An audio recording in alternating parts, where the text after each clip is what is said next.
Well, is anybody hearing me? This is the Angry Anime Fan, the Despair Reviewer, here to bring you a surprising final. Or, no, maybe not final. Let's just stop it with the final. Every single time I think it's my last time, I just remembers, oh, right, I haven't talked about that manga. Originally, I wasn't gonna talk about this manga, and no, that is not because of hatred, it's simply because.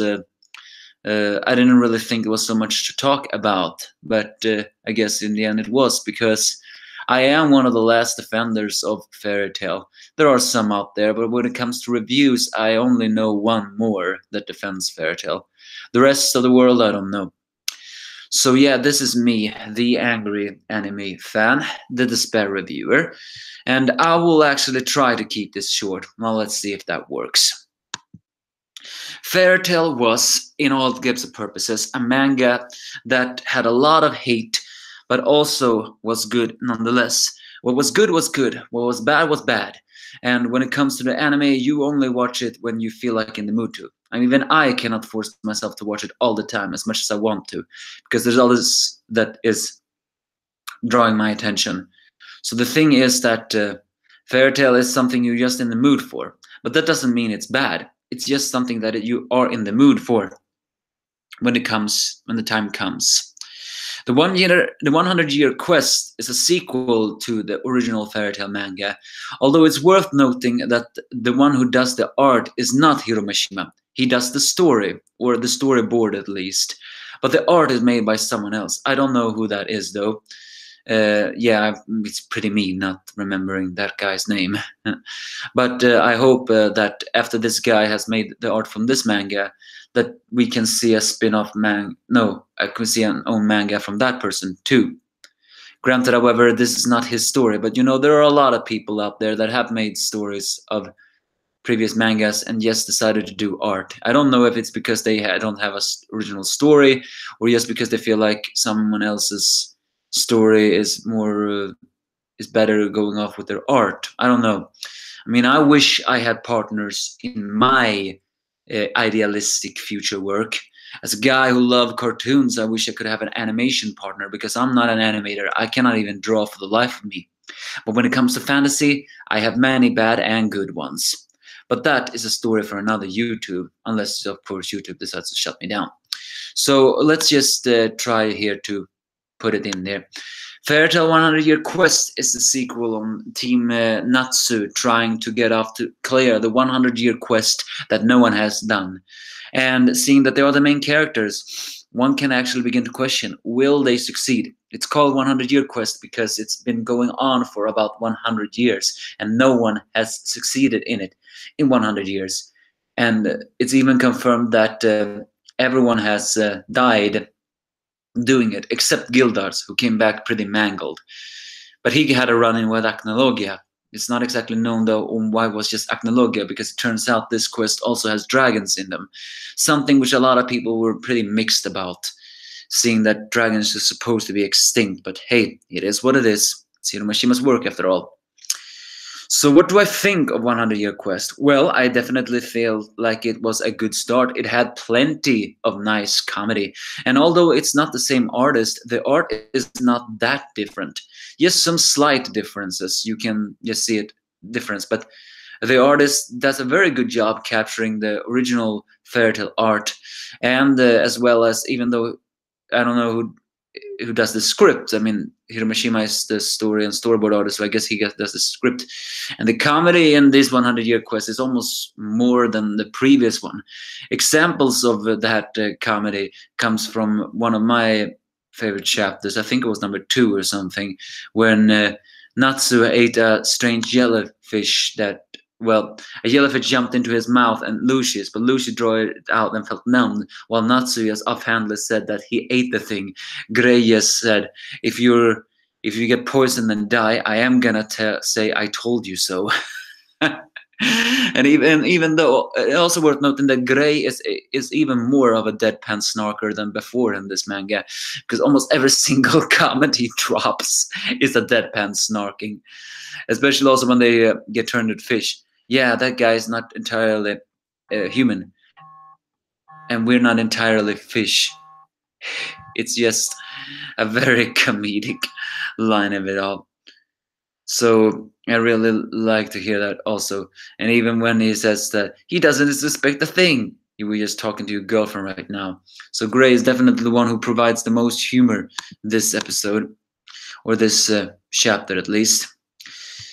However, where this, I do admit that the story slowed down a little bit when we were introduced to Kyria. Not that Kyria were a bad villain, but the guild she came from, the Dragon Eaters, the, what is it, the fifth generation? That's, yeah, I think they were the fifth generation.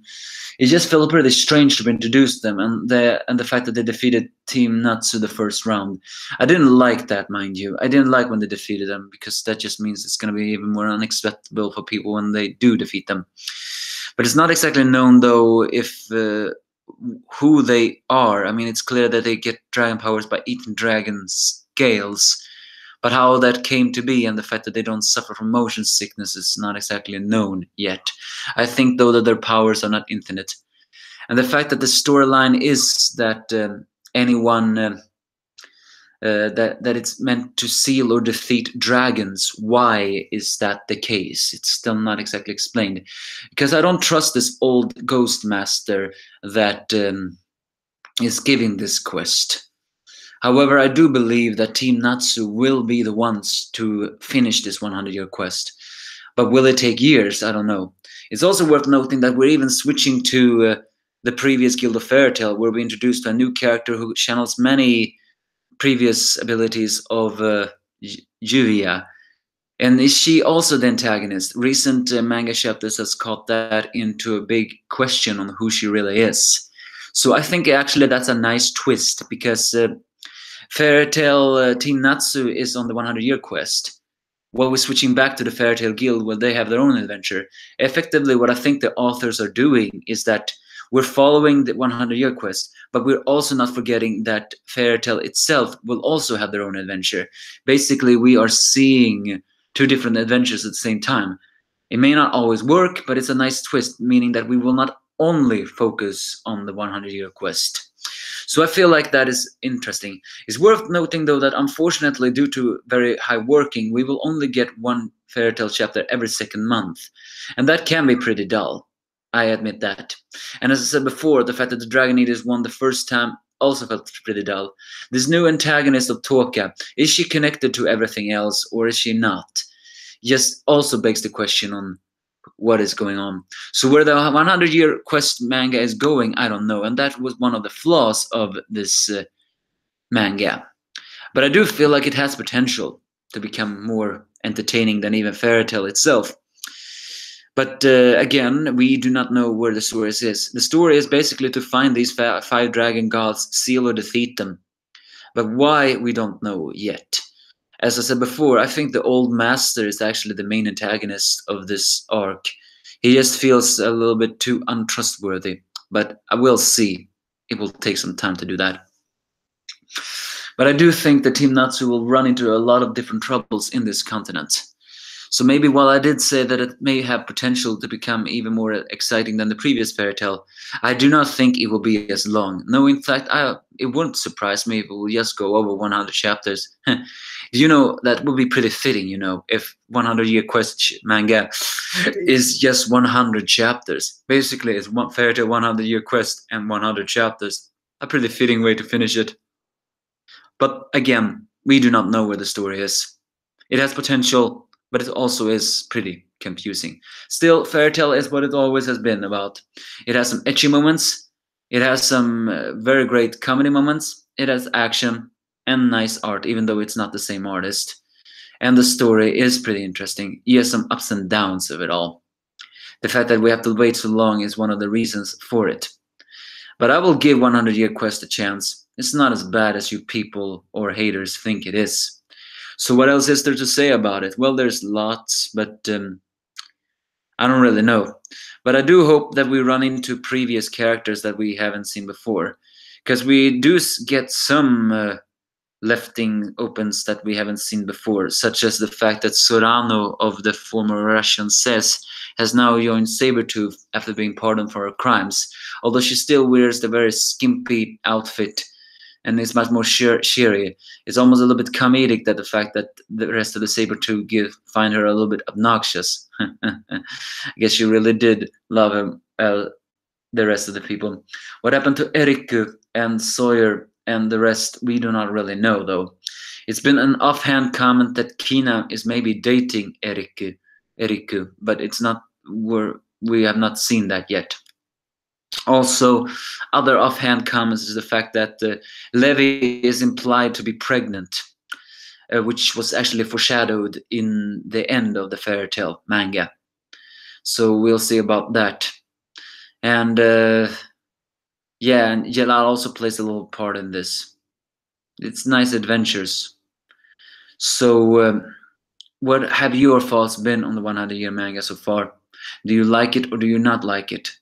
Well, if you don't like it, then you don't like it. But if you hate on it, then, well, I will hate on you. So give me your thoughts if you have any.